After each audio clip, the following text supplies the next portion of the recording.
Bom, pessoal, então hoje a gente vai ter a palestra do professor Dr. Rodrigo Melo Gomes, que ele é membro, né, tesoureiro do nosso Doha de Brasil. O professor Rodrigo, acho que um feito maravilhoso dele foi o nosso terceiro simpósio internacional Doha de estresse, que foi em novembro de 2019. Foi fantástico, muito bem organizado, né? Uma delícia de encontro, foi organizado por ele, né? Obrigada novamente por aquele momento especial, Rodrigo. E o Rodrigo, ele é professor adjunto do Departamento de Ciências Fisiológicas da Universidade Federal de Goiás. Ele possui pós-doutorado em Fisiologia Endócrina e Metabolismo, fez doutorado e mestrado em Ciências Biológicas, área de concentração Biologia Celular e Molecular, pela Universidade Estadual de Maringá.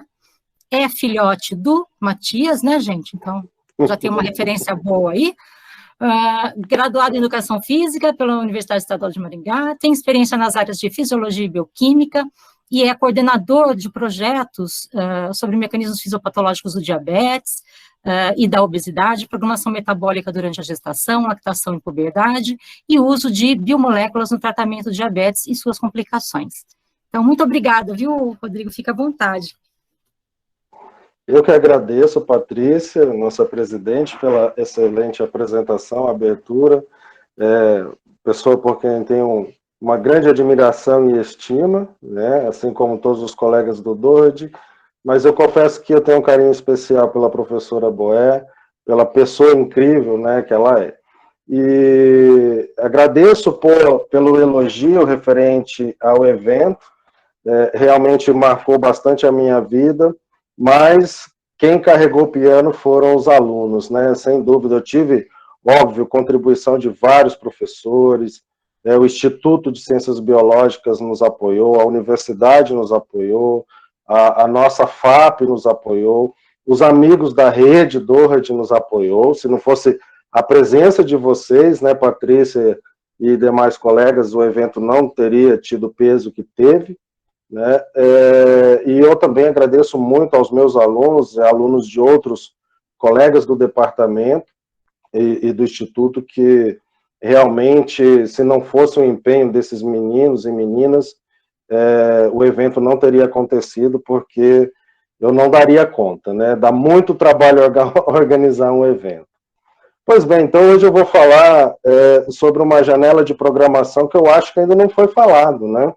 Que é a puberdade. Então, eu escolhi como título aí, depois de conversar um pouco com a Gra, né, puberdade como janela programadora para fenótipos de doenças cardiometabólicas. Só para confirmar, o meu áudio está ok, Gra? Vocês estão me ouvindo bem? Está ótimo, Rodrigo, ótimo. Ótimo, que bom. Perfeito. Então, assim, a gente já ouviu bastante a respeito da gestação, da lactação, como janelas programadoras aqui nesses encontros, e aí eu decidi tentar trazer algo que é um pouco mais, eu não diria inovador, né? Talvez não seja um termo muito correto, porque todas as pesquisas que foram mostradas aqui são inovadoras, mas um pouco diferente do que já foi mostrado, né? Então a gente já ouviu bastante aqui a respeito do conceito DORD, então eu não vou voltar a falar a respeito disso. Tem a primeira palestra, que é a palestra da professora Boer, onde ela abordou de maneira muito precisa e aprofundada sobre o conceito, então recomendo quem não viu, que veja lá no vídeo no YouTube, né? Mas a gente já entende, né, dentro do conceito de origens desenvolvimentistas da saúde e da doença, que existem fases onde insultos nutricionais e ambientais, né, contribuem para que mudanças fenotípicas aconteçam no indivíduo, programando ele para ter um estado de saúde ou doença na vida adulta, né? Então a gente já viu muitas palestras aqui sobre a gestação, a lactação, e hoje nós vamos ver alguns resultados aqui referentes a essa fase, né, que alguns chamam de adolescência, mas eu prefiro usar o termo puberdade, né? De maneira geral, as alterações que a gente observa, né, do ponto de vista programador, né, usando esse termo que é bastante usado dentro da comunidade DORAD, né, nós sabemos que as alterações epigenéticas são os principais fatores, né, que estão envolvidos nas mudanças endócrinas, metabólicas e cardiovasculares que nós observamos na vida adulta, né? E aí, para citar, nós sabemos que essas alterações epigenéticas, elas podem se dar a nível de metilação do DNA, né, ou, né, a redução da acetilação das histonas, ou até mesmo RNAs de interferência. Bom, como eu falei no começo, né, já muitas outras palestras abordou aqui a importância da lactação como uma fase, uma janela de programação, e de maneira muito aprofundada e precisa, né, o grupo do professor Egberto e da professora Patrícia Lisboa, bem como também, né, tem uma participação muito especial, na minha opinião, a professora Isis Trevenzoli, da UFRJ, né, mostrando que as alterações, né, os trabalhos da Isis mostram isso, né, alterações na sensibilidade central, né, a ação do hormônio leptina, né, é um dos fatores importantes na programação durante a lactação, né, e isso tem uma relação com o surgimento ou melhor dizendo, o disparo, né, do gatilho de programação causado por resistência central à leptina, né, resistência hipotalâmica à leptina. E isso geralmente acontece na fase de lactação, porque é uma fase onde nós observamos um fenômeno chamado leptin surge, né, que é quando os filhotes de mamíferos, sobretudo os roedores, ganham de maneira muito significativa gordura corporal, aumentando a liberação de leptina, e isso causa, né, esse aumento da leptina causa a consolidação, digamos assim, da circuitaria neuroendócrina que responde a esse hormônio lá no hipotálamo. Então, injeções de leptina durante a lactação ou obesidade materna, né, fatores que durante essa fase importante ali do leptin surge promovam, né, alterações neuroendócrinas, podem marcar o indivíduo para o resto da vida, né, e é um cenário que a gente observa em um número muito grande de estudos, né. E aí existe esse trabalho de Lassange que eles mostram que realmente, né, tanto a neurogênese quanto a gliogênese em ratos, ela acontece de maneira bastante intensa nesse período, né, importante do desenvolvimento dos roedores, que é a lactação. E não deixa de ser importante também para os humanos, como a gente pode observar nesse gráfico. Mas eu não vim aqui para falar, né, da lactação, porque muitos que me antecederam já trataram desse tema, né? Hoje nós vamos ver alguns resultados que eu julgo interessante, desenvolvidos por uma equipe de pesquisadores da qual eu faço parte, né? E aí vocês tirarão as conclusões de vocês se a puberdade é ou não, né, uma janela de programação para doenças cardiometabólicas, né, associando aí alterações endócrinos e metabólicas e também alterações cardiovasculares. Bom, é importante, né, mostrar, né, eu sei que a maioria de vocês já viram isso, né, mas que durante a instalação da puberdade, ou início dessa fase importante do desenvolvimento dos humanos, dos roedores, dos mamíferos de maneira geral, né, durante essa fase que inicia um aspecto importante da vida dos seres vivos, que é a reprodução, né, a puberdade tem como seu principal aspecto, né, fisiológico, a elevação dos níveis dos hormônios dito hormônios sexuais, né, que são eles, no caso, a testosterona nos machos e o estrogênio nas fêmeas, né? Então a gente observa durante esse gatilho, né, esse disparo da puberdade aí, por volta dos 10, 11 anos, né, nos seres humanos, que há um pico, né, um aumento significativo na produção da testosterona, produzida nos testículos, né, nos machos, e do estrogênio produzido nos ovários, nas fêmeas. E aí a gente observa que os níveis de testosterona permanecem elevados nos machos até por volta dos 50 anos de idade, que é quando os níveis desse hormônio começam a decair, mas não decaem de maneira tão significativa como acontece nas mulheres, né? E aí caracterizando uma fase da fisiologia das mulheres que nós chamamos de menopausa, né? Que seria o fim desse período fértil, com os ovários produzindo grandes quantidades de estrogênio e progesterona. E aí já existem alguns estudos, eu não vou mostrar aqui para vocês essas referências, mas já adianto, né, que de maneira geral, o número de mulheres que apresentam doenças cardiovasculares durante o período reprodutivo é menor do que o número de homens. Então, existem já estudos mostrando que sim, parece que os estrogênios têm um efeito cardioprotetor. E aí, quando a mulher chega na menopausa, esse efeito protetor do estrogênio sobre o sistema cardiovascular se perde, obviamente, e com isso, o número de mulheres que desenvolvem doenças cardiovasculares, né, infarto do miocárdio e acidente vascular, né, cerebral, aumenta, chegando a números semelhantes aos dos homens, né? Não distante, um modelo para estudar alterações cardiovasculares é o modelo de ovarectomia bilateral, e é a extração dos 2 ovários de ratas, e essas acabam desenvolvendo alterações cardiovasculares significativas, né? Bom, já existem muitos estudos mostrando que em crianças obesas, quando essas crianças chegam próximas ao período de puberdade, de maneira geral, né, e isso também acontece para roedores,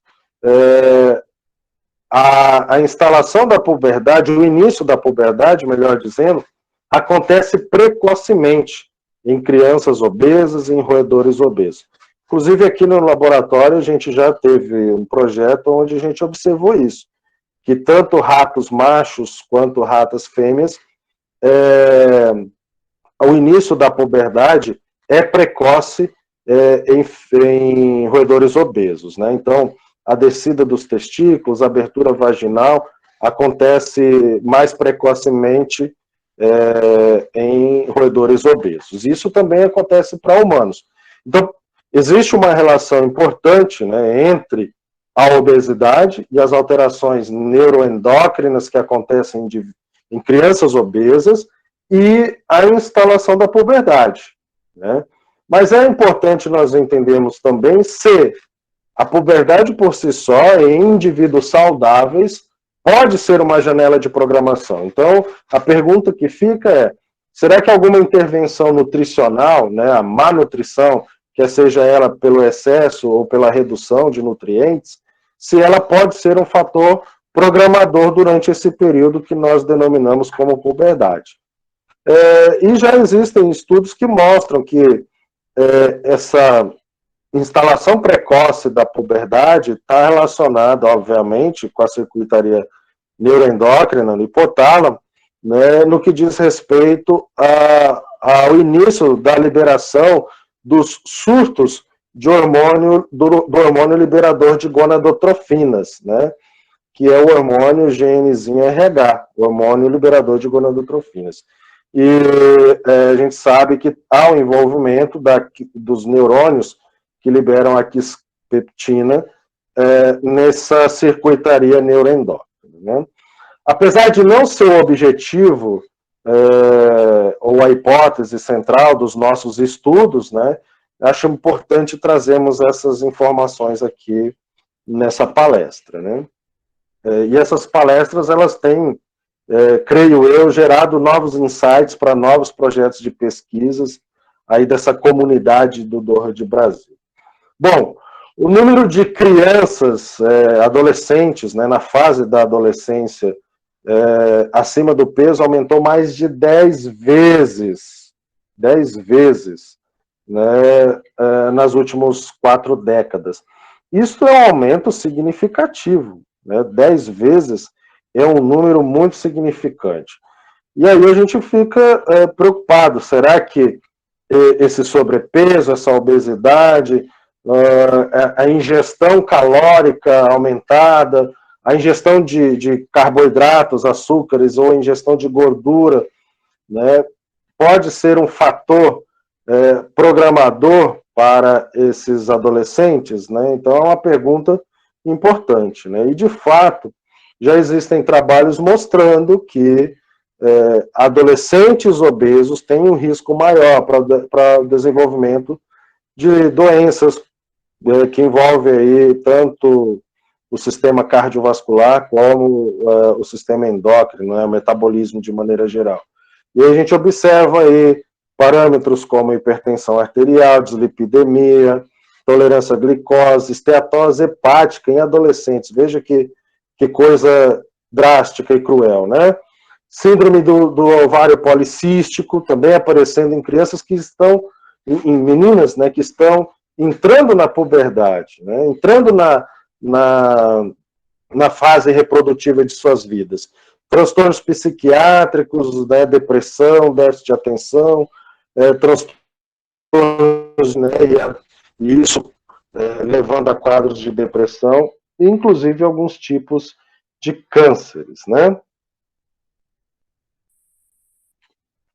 Nesse sentido, lá atrás, na época em que eu estava terminando meu doutorado, ingressei no pós-doutorado, o professor Paulo Matias, com a contribuição da professora Késia Palma Rigo e com o envolvimento do professor James Armitage e da professora Helena Zambrano, desenvolveram um projeto, né, que ganhou um grant razoável, ganhou também bolsas de professor visitante, doutorado e pós-doutorado, que foi a bolsa que eu tive, a Késia também teve, e o projeto era investigarmos se o tratamento, né, ou a exposição, prefiro dizer assim, a uma dieta hiperlipídica dos 30 aos 60 dias, né, em ratos uísta, poderia ser, né, um fator programador para alterações cardiometabólicas lá na vida adulta. Então, nós deixamos um tempo de recuperação de 60 dias, o dobro do tempo de exposição à dieta, e todas as investigações foram feitas quando os animais estavam adultos, né, com 120 dias de idade. E aí, já resultado desse trabalho, né, o Carlitos, estudante de doutorado na época da professora Helena Zambrano, publicou juntamente conosco um trabalho onde ele observou que essa dieta, né, programou negativamente tanto o metabolismo quanto alguns aspectos do sistema reprodutor, né, de ratos machos. Infelizmente, eu reconheço, um fator, né, plausível de críticas, ou melhor, talvez, né, de melhorias, podemos fazer agora, daqui para frente isso, né, que foi não termos feito nenhuma investigação em fêmeas, né. A gente está falando da puberdade, e é um período importante da vida tanto dos machos quanto das fêmeas. Então, tudo que eu vou mostrar para vocês aqui foi realizado em animais machos, e eu fico sentindo que estou em dívida de apresentar dados de fêmeas, né?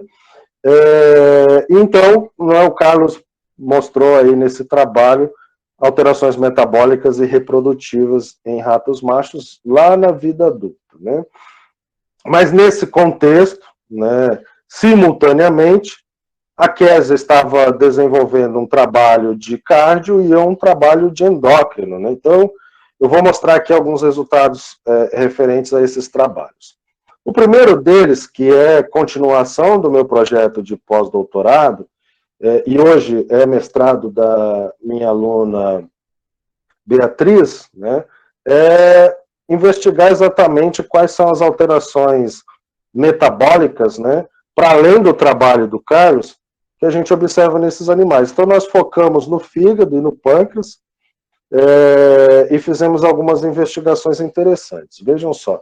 Nesse trabalho, nós temos também a participação da Rosiane, né, que hoje está na UERJ, professora Rosiane, né, e também do professor Egberto e da professora Patrícia Lisboa. Bom, então nós observamos que durante o período de exposição à high fat diet, esses animais têm uma ingestão alimentar menor, né, e não tem alteração no peso corporal. Mas a partir do momento em que nós introduzimos novamente a dieta padrão para esses animais, eles começam a ganhar peso significativamente mais do que os animais do grupo controle. E eles começam a apresentar também um quadro de hiperfagia. Muito interessante esse dado, né? Nós estamos apostando aí que eles tenham alterações de sensibilidade à insulina e leptina no hipotálamo, e a Beatriz também está, né, realizando o blot do núcleo arqueado, né? Nós observamos aumento das gorduras corporais, né, da gordura corporal, e também observamos tanto intolerância à glicose, como menor sensibilidade à insulina, né? E aí, a pergunta importante que nós fizemos é se eles possivelmente poderiam ter resistência hepática à insulina. Então, nós fizemos um teste de tolerância ao piruvato, confirmando que eles têm uma produção hepática de glicose a partir do piruvato maior do que os animais controles. E também observamos que houve um aumento da expressão da enzima fosfenilpiruvato quinase, né, que é a enzima limitante da gliconeogênese. Observamos aumento da massa do órgão e também maior deposição de lipídios.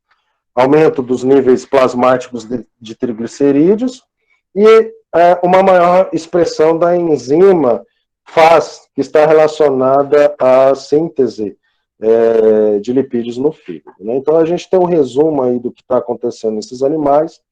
Não trouxe aqui para vocês, mas nós também já fizemos a imunohistoquímica do pâncreas endócrino e observamos que há um aumento do número de ilhotas pancreáticas e da área dessas ilhotas e do número de células beta, né? Mostrando, então, que há uma hipertrofia das ilhotas pancreáticas para secretar mais insulina, como a gente pode observar nesse gráfico aqui, para compensar a resistência periférica e a resistência hepática à ação da insulina, né?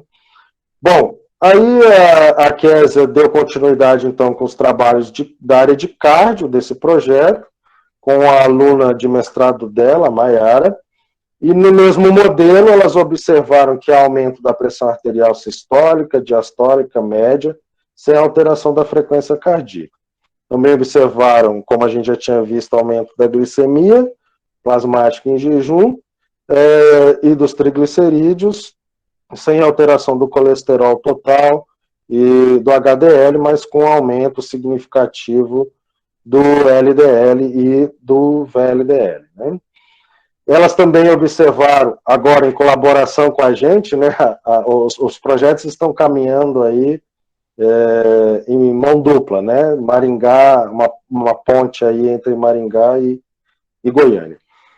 E aí a Beatriz e o Lucas, né, colaborando com o projeto da Mayara, fizeram a parte histológica e também a parte de Western blot, e eles observaram hipertrofia dos cardiomiócitos, como pode ser observado nessa imagem, e maior deposição de colágeno, tanto perivascular quanto intersticial, né, entre os cardiomiócitos.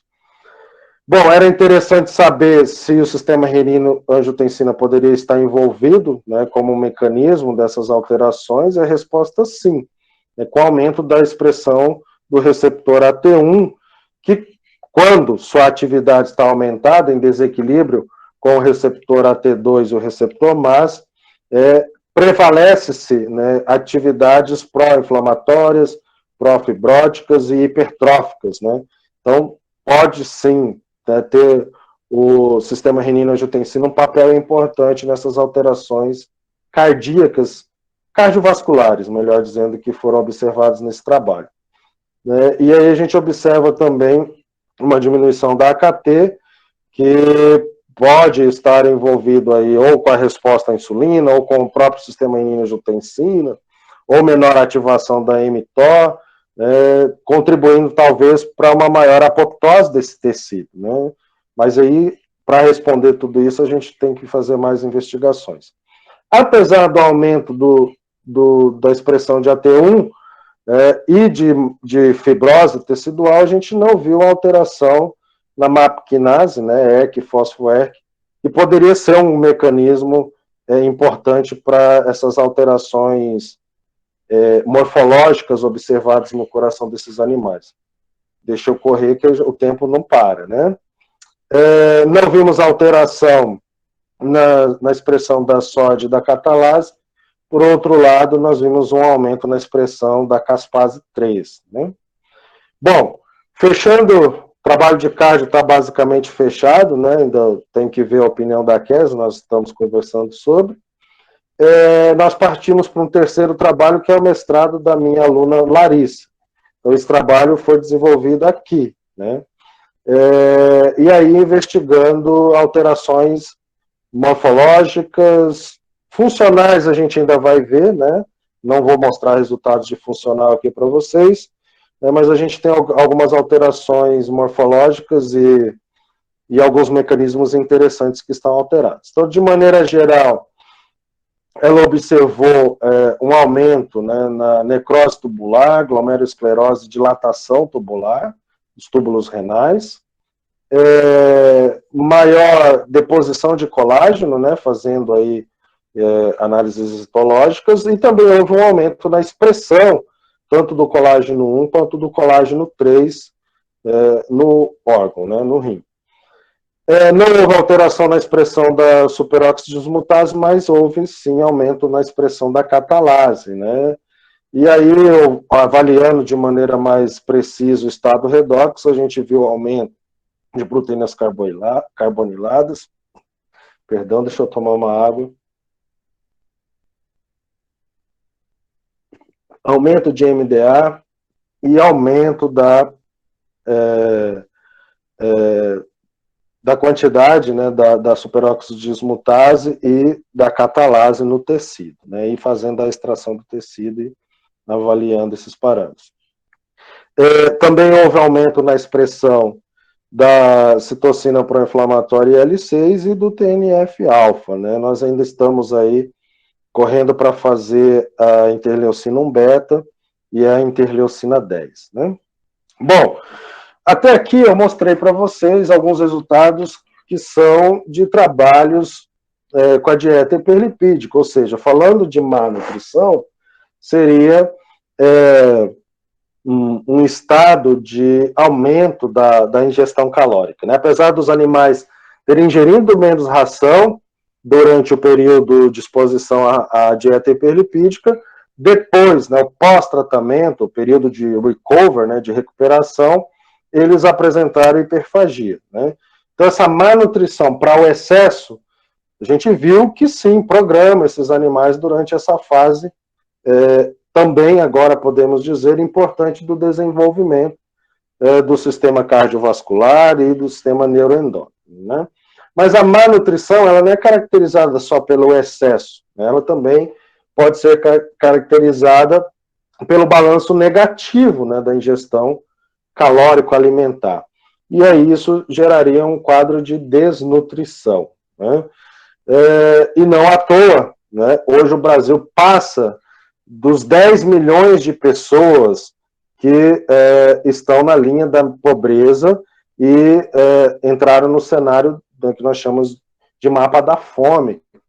Isso é muito triste, né? A gente está beirando 15 milhões de pessoas, é um número muito significativo de pessoas que têm, né, uma diminuição, configuram, né, nesse cenário de mapa da fome. E isso pensando basicamente no que diz respeito à ingestão calórica, fora que nós deveríamos considerar que principalmente a redução será na ingestão de proteínas, né, aminoácidos, e aí sabendo a importância destes para a saúde, e também de vitaminas e minerais, né? E aí contribuindo dessa forma também para alterações, possivelmente para alterações cardiometabólicas que podem, né, surgir ali na infância, na puberdade e aparecer com consequências lá na vida adulta, né? Então hoje nós temos dados da Unicef, da Organização Mundial de Saúde, que 1/3 das crianças são desnutridas, né? Isso é um número significativo demais, gente. Cerca de 462 milhões de adultos no mundo são desnutridos. Pessoal, o Brasil tem quantos milhões de habitantes? 200 milhões, isso equivale a 2 Brasis. É muita coisa. 2 países, né, em termos populacionais, 2 países igual ao nosso, isso é muita gente. 5 milhões de adultos só no Brasil, né? E aí a gente sabe que de 2019 para cá, o cenário piorou, né? E a gente está passando de mais de 10 milhões de pessoas, entre jovens e adultos, crianças também, integrando o mapa da fome, né? 34% dos adolescentes brasileiros possuem perfil de alimentação não saudável e mais da metade consomem os fast foods frequentemente, né? Então, isso, óbvio, que vai ter repercussão para o resto da vida desses indivíduos. Então, pensando no cenário de desnutrição, né, má nutrição do aspecto de redução da ingestão calórico-alimentar ou de algum nutriente de maneira mais específica, a Letícia, que foi minha aluna de mestrado, já defendeu, né, que apresentou no encontro do DORD latino-americano lá em Cancún, seu trabalho, e foi convidada para submeter o trabalho para a revista do DORD, né, motivo de muito orgulho para a gente, onde nós mostramos, né, efeito a longo prazo de uma restrição calórica alimentar de 50% na puberdade, né, causando remodelamento cardíaco, né, alterações cardiovasculares de maneira geral, como eu vou mostrar para vocês. O projeto dela era composto de 4 grupos: animais normais, animais de ninhada reduzida, né, animais normais que foram submetidos à restrição alimentar e animais de ninhada reduzida que foram submetidos à restrição alimentar. A princípio, e até foi uma dúvida dos revisores, se a gente queria ver se essa restrição alimentar durante a puberdade, né, dos 30 aos 60 dias de idade, iria reverter o cenário deletério da programação metabólica por redução de ninhada. Mas eu sempre afirmei que não era o nosso objetivo. Nosso objetivo era ver se essa restrição calórica alimentar era boa ou ruim. Não importa onde os resultados, as evidências nos levassem, né? E, de fato, o que nós observamos é que pouca ou nenhuma alteração benéfica houve para os animais obesos submetidos à restrição alimentar, mas houve alterações importantes nos animais saudáveis que passaram por essa desnutrição durante a puberdade. Então, do ponto de vista de peso corporal, os animais obesos, como vocês podem ver nesse gráfico D, né, que é esse último grupo, a última barra, eles recuperam peso corporal comparado aos seus controles, que são os animais obesos não restrição. Então, mostrando aí que eles tiveram um ganho de peso muito significativo durante os 60 dias de recuperação. Então, mostrando que realmente essa restrição para esses animais ela foi pouco benéfica, né? E também, apesar de ter dado uma discreta redução na gordura corporal, né? Ela não foi significativa e também não foi capaz de contribuir para alguma melhora em outros cenários, né?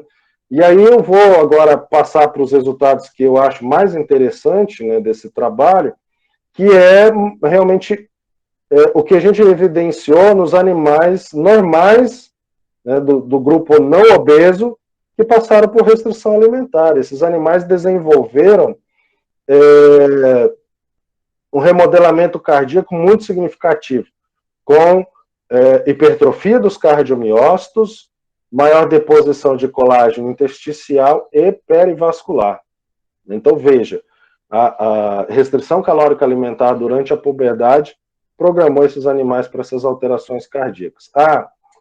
Eu esqueci de acrescentar aqui o dado de pressão arterial. Esses animais têm aumento de pressão arterial sistólica e diastólica. Esses animais também mostraram um desequilíbrio no sistema renina-angiotensina, no coração, apesar de, né, ter um aumento da expressão de AT2, eles tiveram um aumento significativo da expressão do AT1, né, sem alteração na expressão do MAS. E a gente confirma esses resultados, né, e a importância do sistema renina-angiotensina, com o aumento da expressão da EC e da fosfo-ERK, né, mostrando que as MAP quinases estão alteradas nesses animais que passaram por essa restrição alimentar. Então, a gente mostra, né, com esse trabalho que houve uma programação cardíaca, né, cardiovascular também nesses animais, e envolvendo aí o sistema renina-angiotensina e as MAP quinases no coração desses animais. Bom, e aí o outro trabalho que a gente tem participação, que foi durante o estágio de pós-doutorado do Júlio, e eu estava nessa época no meu doutorado, lá em Maringá. Júlio, hoje professor da Universidade Federal do Mato Grosso, foi também aluno do professor Paulo Matias, né? Júlio trabalhou por muito tempo com a ração de restrição proteica, né? A Low Protein Diet. E ele desenvolveu um modelo onde ele, de maneira parecida com o que a gente fez com a dieta hiperlipídica, ele ofertou essa dieta pobre em proteínas, né, com cerca de 4% de proteínas, durante a puberdade, e fez as investigações nos animais adultos quando eles tinham 120 dias de idade. Então, resultou aí na publicação de um trabalho, né, que eu assino juntamente, né, bem com o professor Paulo e outros colegas do laboratório, e a professora Patrícia Lisboa também, e o professor Egberto, onde a gente observou que essa intervenção, essa dieta, causa alterações na liberação de testosterona, né, no controle da produção e liberação de testosterona, e compromete também o metabolismo energético de ratos machos, né? Como eu disse, né, vamos ficar curiosos ainda hoje sobre o que acontece em fêmeas, né? Bom, e aí, dando sequência nesse projeto, né, tornou-se mestrado do meu aluno Orion, né, avaliar o que acontece, né, ou aconteceu em parâmetros renais nesses animais. Então, a gente traz aqui alguns resultados, como vocês podem ver, né, esse ganho de peso compensatório muito interessante que esse modelo apresenta, atingindo aos 120 dias um peso equivalente ao dos animais controles. Relativo ao peso corporal, eles apresentam hiperfagia durante alguns momentos dessa fase de recuperação. E aí a gente observa, né, que esse ganho de peso durante essa fase de recuperação ela é muito significativo. Então, isso aqui pode, né, dentro do que a gente entende lá do conceito Doherty, né, de fenótipo poupador, que o professor David Barker, né, abordou de maneira muito precisa, que cenários de desnutrição durante gestação podem, né, causar esse efeito do fenótipo poupador e os indivíduos apresentarem, então, um ganho de peso compensatório, desenvolvendo obesidade na vida adulta, né? E a gente, né, de alguma forma, vê isso nesses animais, mas aqui eles não têm alteração na gordura corporal significativa. Se eu não me engano, alguns estoques até têm alguma redução, não muito grande, mas tem. Mas a minha hipótese apesar da gente não ter feito nenhuma análise disso, é que se nós progredíssemos aí para 150, 180 dias ou mais, né, até pensando no envelhecimento desses animais, né, Patrícia Boer, a gente poderia ver alterações mais significativas ainda. Contudo, mesmo a gente tendo feito as análises com 120 dias, o que é um animal bastante jovem ainda, no que diz respeito a parâmetros renais, e a Patrícia, professora Patrícia Boer pode confirmar isso depois da minha fala, né, porque o rim de roedores ele apresenta uma característica muito legal de preservar suas funções, né, de maneira mais intensa do que nós, né, eles têm essa capacidade. Mesmo assim, o Orion, né, com a contribuição de todo o grupo que está envolvido aí no projeto, observou algumas alterações muito interessantes, né? Apesar de não ter alterações morfológicas, apesar que a gente vai desmembrar e avaliar de novo esses resultados aqui, pelo menos nas áreas referentes ao glomérulo a gente não viu alteração, mas nós vamos fazer novas análises aqui, de acordo com o que foi recomendado por membros da banca de qualificação dele, que eu acho que talvez a forma como a gente avaliou não foi muito precisa, e talvez a gente tenha deixado passar despercebido algum dado interessante, mas apesar disso, nós observamos um aumento na deposição de colágeno no rim desses animais, né? Então já é um dado muito interessante, né, no tecido. E no que diz respeito ao estado redox, nós observamos apenas uma redução aí na razão da GSH, GSSG. E aí nós vamos fazer o Western blot para ver como está a expressão dessas enzimas, né, catalase, superóxido dismutase, e também de citocinas inflamatórias. Bom, continuando aí com o trabalho do Orion e já fazendo uma transição para um outro projeto, nós observamos nesse modelo que eles têm uma significativa diferença, né, aumentando a glicemia em jejum. Né, é um dado bastante interessante do ponto de vista metabólico. E aí, já fazendo a transição para um trabalho de cardio, né, a aluna da professora Késia, que eu já vou apresentá-la para vocês, viu que esses animais têm aumento da pressão arterial sistólica, diastólica e média, sem alteração na frequência cardíaca. Bom, quem fez essa investigação foi a Ana Rebeca, sob orientação da professora Késia, e além das alterações pressóricas, ela viu também alterações nas respostas autonômicas, né? E a gente pode ver que com o aumento da atividade simpática vascular, apesar de não ter alteração na atividade parasimpática, e aí a gente observa também aumento na atividade simpática cardíaca, né, no balanço autonômico, com aumento do risco cardiovascular, né? Assim, esses trabalhos são da dissertação de mestrado da Ana Rebeca. Ela também viu a alteração aí a respeito da atividade vascular simpática, como pode ser observado aqui nessas imagens. Vou dar uma corridinha que o tempo já está bem avançado, né?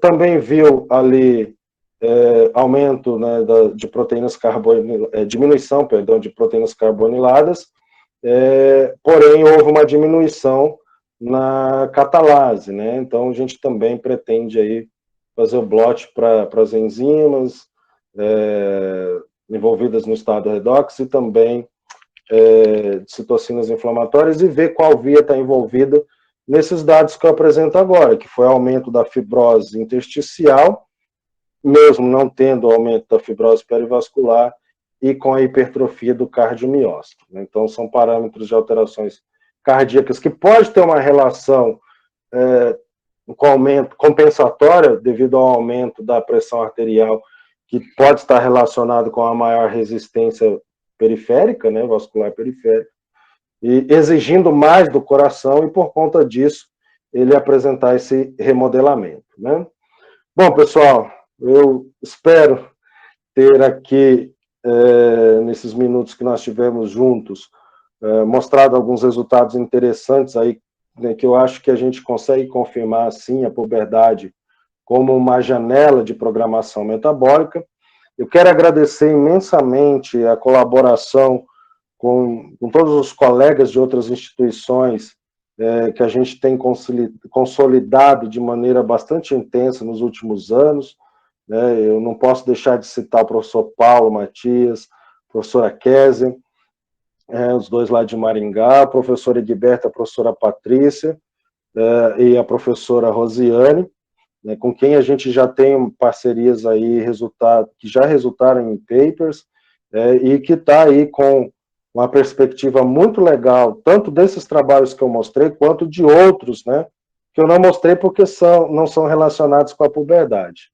Mas eu agradeço de maneira muito especial essa galera que está aí nesse mural, né, que são os meus alunos de mestrado, doutorado, iniciação científica, que, sem dúvida, né, se não fosse por eles, eu não estaria aqui hoje mostrando esses resultados tão interessantes. E também aos alunos, né, de Maringá, que deram uma contribuição enorme nesses projetos da dieta hiperlipídica e da restrição proteica, né, a Maiara, a Ana Rebeca, e eu acho que tem uma outra aluna da Kézia que também teve participação, que eu não lembro o nome agora, me perdoe, né. Eu agradeço a todos vocês que dão essa contribuição enorme para a ciência do Brasil, mesmo não sendo valorizados devidamente, né, e muitas vezes atacados, né,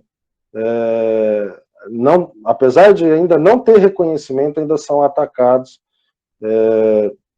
e isso é algo que me deixa muito triste, mas saibam que, pelo menos de nós, orientadores, vocês têm e terão a eterna gratidão, né?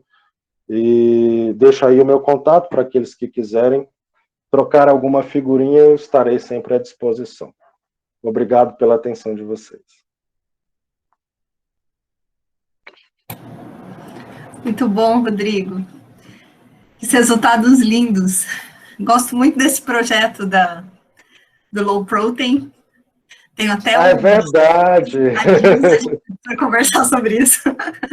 Nossa, eu esqueci de te citar, mas você tem... Não, desculpa, mas é porque você não foi essa a intenção, a intenção foi elogiar mesmo. Mas a Kézia já comentou comigo que está surgindo aí uma parceria legal, né?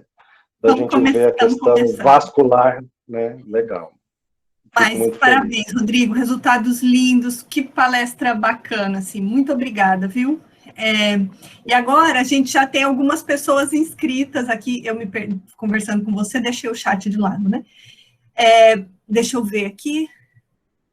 Milhões de elogios, entra lá para você ver. Coisa boa receber elogios. Obrigado, pessoal, obrigado. Quem está inscrito aqui por ordem é o professor Paulo, foi o primeiro a levantar a mão. Ganhou de você, Patrícia. Os inscritos são, por ordem, o professor Paulo, o Egberto, a Patrícia e o professor Carlos. Então, professor Paulo, se você quiser começar, por favor.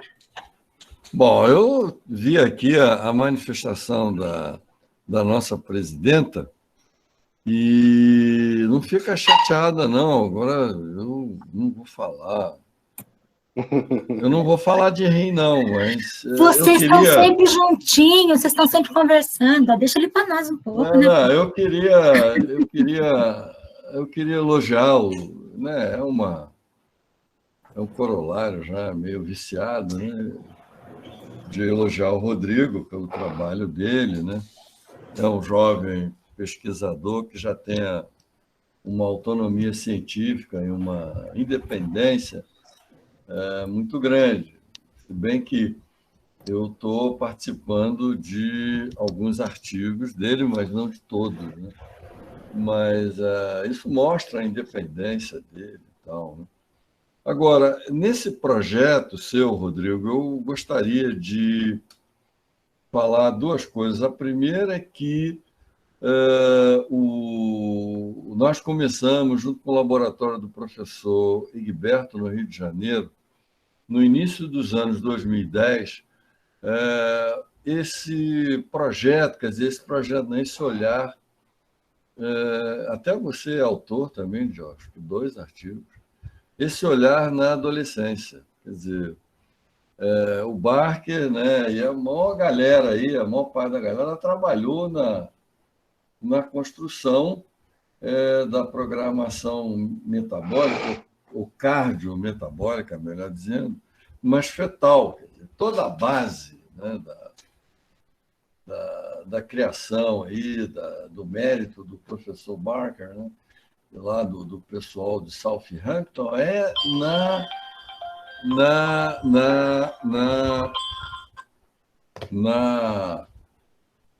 na vida fetal, que você abordou também. Mas o olhar já é um pouco mais diluído sobre a lactação isolada. Recentemente, agora a gente está vendo a atenção que está se dando à vida antes da concepção, quer dizer, a influência, fatores antes da concepção, ou seja, do casal, com muita tranquilidade, né? Acho que foi muito legal essa sacação do nosso grupo, né? Quer dizer, voltando a falar, o nosso de Maringá e o do Rio de Janeiro, em abordar a adolescência, né?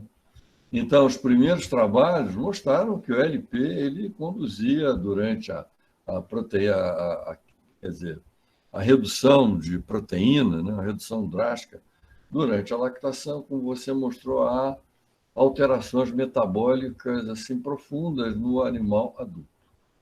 Então, o que é que motivou? Quer dizer, a gente ainda está discutindo muito isso.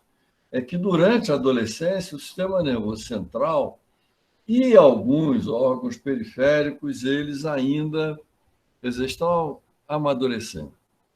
E amadurecendo para uma nova etapa da vida, né? Antes não tinha questão sexual que a gente mostrou, né? Eu fiquei até numa expectativa de você comentar mais, não sobre o comportamento sexual, mas do comportamento morfofisiológico reprodutivo, né? Essa é uma pergunta que eu vou deixar para você. Então, eu acho que é importante, quer dizer, se eu não me engano, Egberto está aí, mais gente que estuda isso. Eu acho que os brasileiros, para mais orgulho aí da Cristiane, começou toda essa história. A dimensão da programação vai muito mais além do que, né, o UMBA, a vida fetal. E aí, depois de 10 anos, a gente revisita essa nossa fase, né, da vida, a adolescência, com Doherty, e projeta a seguinte indagação. Quer dizer, será que a gente consegue recuperar, ou pelo menos mitigar, uma programação feita anteriormente, ou seja, na gestação, na pré-concepção e na lactação? Outra coisa interessante é que no início dos anos de 2010, o Brasil estava entrando praticamente, né, a chamada transição nutricional, ou seja, a gente tinha mais crianças obesas do que crianças com subnutrição, ou com mais magras, né, abaixo da linha normal. Quer dizer, isso agora, a partir de 2019, sobretudo agora, nesse governo desastrado, né, do Bolsonaro, que começou no governo dos golpistas, que golpeou todo mundo, golpeou inclusive a ciência do Brasil, nos golpeou, acho que tem que ser denunciado isso daí. Quer dizer, a gente também, do ponto de vista econômico, viu que as famílias estavam gastando menos, e o Rodrigo até abordou tal. Então, é o seguinte, crianças que nasceram no início dos anos 2000, quer dizer, tiveram uma adolescência relativamente farta, mas aquelas crianças que nasceram no início dos anos 2010 estão, uma parte dela, passando fome, ou pior, coisa que o Douglas, lá da UEL, ele está começando a abordar, não é só, quer dizer, tem abundância calórica, mas tem uma péssima dieta nutricional, baixa proteína, e que a Matê, a nossa Cristiane Matê, lá da Federal do Rio Grande do Sul, vem mostrando uma coisa importante, quer dizer, micronutriente é importante também. Quer dizer, então, dietas, né, uma nutrição para o garoto ou para a garota que tem uma falta ou uma redução desses elementos pode ter implicações muito grandes. Mas, quando a gente pensou em revisitar, inclusive na UERJ, a gente tem que falar que o professor que você citou, o Júlio César, ele teve uma bolsa da UERJ para desenvolver esse trabalho. E eu também ganhei uma bolsa de professor visitante da FAPERJ. Voltarei, depois de 10 anos, ao Rio de Janeiro para tentar terminar essa história, dizendo o seguinte: olha, a adolescência é a última, provavelmente, tenho bastante coisa para... É a última janela, talvez, para a gente recuperar. Pensando nisso, a surpresa que eu queria te falar é que meu aluno me mandou hoje os resultados em que a gente trata durante a lactação, durante os primeiros 12 dias, a gente trata com metformina, que é uma droga que melhora, né, a questão aí do diabetes tipo 2 e tal. E a gente já tinha publicado isso, que ele não só melhora, mas ele pode programar. Em vez de fazer isso na lactação, a gente criou animais com redução de ninhada e agora a gente deu metformina durante a adolescência. E qual foi o resultado? Houve mitigação do quadro que o Rodrigo relatou para a gente. Então, com muita felicidade, nós vamos confirmar esses resultados, né? E tem aí a percepção do Egberto, da Patrícia, né? E também do teu grupo, e eu quero festejar daqui a 6 meses, um ano, a publicação desse artigo, te elogiando aí pelo seu trabalho, mas onde é que está o aparelho reprodutivo masculino, pelo menos masculino, feminino também, nos teus projetos? Você não fez, pretende fazer? Paulo, essa é mais uma das lacunas. Essa é mais uma das lacunas que permanecem, né? A gente não... Foi uma falha, eu reconheço, né, de não termos, assim como não termos feito investigações em fêmeas, né, foi não termos também voltado a olhar para parâmetros reprodutivos. Agora, antes da palestra, eu estava participando de uma banca, de uma colega aqui, um trabalho muito legal, até por conta disso eu vou fazer um pedido de desculpas já, vocês vão entender melhor. Essa colega, era uma tese de mais de 200 páginas, me tomou bastante tempo, e visto que eu não estou bem essa semana, né, eu acabei esquecendo de, na apresentação, mencionar nos slides, e também falar, né, eu fiz tantos agradecimentos às minhas parcerias externas, né, e eu esqueci completamente, e isso é uma injustiça, eu quero corrigir, de agradecer as minhas parcerias internas, aqui da UFG.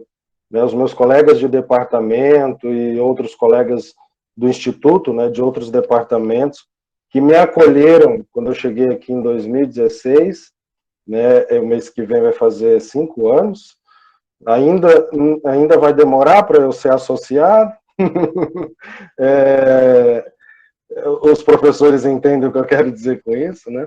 Mas foi uma injustiça muito grande não ter agradecido os meus colegas, e só depois que eu vi a foto do professor Carlos Castro aqui, que eu lembrei, né, pessoas por quem eu tenho um carinho enorme e uma gratidão enorme, porque me acolheram, né, num departamento de fisiologia, e tinham muitos colegas da área de neuro e de cardio, né, mas que eu, né, vim com propostas aí de associarmos as linhas temáticas, né, e eles me abraçaram, me ajudaram a conquistar um espaço físico, parcerias nos projetos, em orientações, coorientações. Então, assim, seria injustiça, né,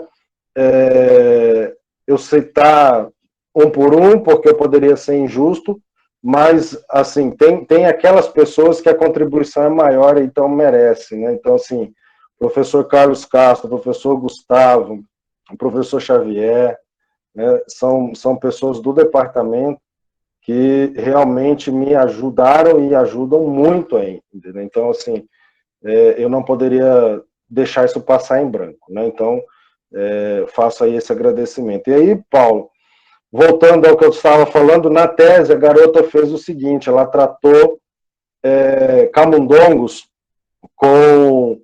Oh, meu Deus do céu, sério mesmo, eu acho que esse resfriado está acabando comigo. Extrato da cannabis, que tem o óleo de canabidiol. Ela tratou com canabidiol, né, e ela viu alterações reprodutivas masculinas, né, um trabalho muito legal. Ainda falei para ela, por que você não fez com fêmeas também, né? Que é uma crítica que eu vou receber agora, né? E assim, foi um trabalho muito interessante, e aí, naquele momento, essa luz me acendeu. Também, Paulo, eu tinha aqui do meu lado a professora Renata, que eu poderia ter falado, olha, vamos fazer essa parte reprodutiva, que é a sua área de expertise, e eu deixei passar em branco. Então, são falhas que a gente comete aí na trajetória, que a gente tem que diminuir, né?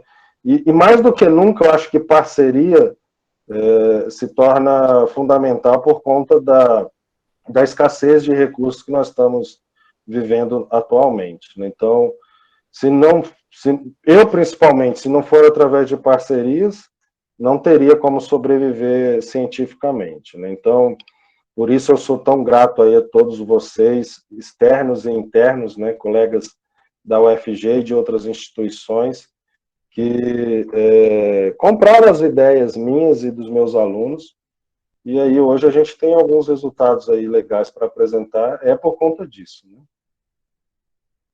Eu sei que eu não respondi tudo que você falou, até porque meu cérebro não está funcionando muito bem hoje, né? Eu peço perdão aí que você falou bastante coisas e em alguns momentos da sua fala eu me perdi, mas você estava falando a respeito aí de vários aspectos, né, da história, do histórico da fase em si, né, que a gente vem há mais de 10 anos vendo, né, e é óbvio que é um projeto que eu devo a originalidade, né, a você e a Kézia, sem dúvida, foram vocês que começaram, e aí a gente acaba, por falta às vezes de espaço, dinheiro também, né, de manter mais animais no biotério, porque quando você vai trabalhar com fêmeas, você dobra tudo isso, gasto, tempo, espaço, nosso biotério é muito pequeno, né, então a gente acabou só ficando com os machos, o que é uma falha, eu reconheço. Espero ter a oportunidade de corrigir, ou espero que outras pessoas se interessem pelo assunto e façam, né? Ciência tem disso também, né? Rodrigo, por que você está se culpando que não fez fêmea, cara? Depois a gente vai... Porque eu reconheço a importância, né, Paulo? A puberdade para as fêmeas também é um momento importante. Rodrigo, mas você fez cada coisa no seu lugar. Tudo bem. Para você não ficar se culpando.